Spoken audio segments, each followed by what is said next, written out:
இன்றைக்கி நம்ம எங்கள் மாடி தோட்டத்தில் பறித்த முருங்கைக்காய் வைத்து முருங்கைக்காய் பொரியல் எப்படி செய்யுதுன்னு பார்க்கலாம்.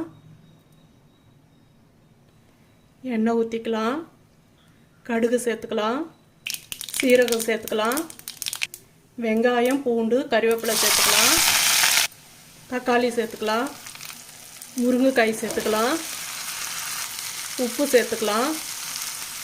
எண்ணெயிலே 2 நிமிஷம் வதக்கலாம். மிளகாய் தூள் சேர்த்துக்கலாம், மஞ்சள் தூள் சேர்த்துக்கலாம், நல்லா கலந்துக்கலாம். தண்ணி சேர்த்து வேக வச்சுக்கலாம். மேலே கொத்தமல்லி போட்டுக்கலாம். முருங்கைக்காய் பொரியல் ரெடி. இந்த வீடியோ பிடிச்சிருந்தா லைக் பண்ணுங்கள், ஷேர் பண்ணுங்கள், சப்ஸ்கிரைப் பண்ணுங்கள். தேங்க்யூ.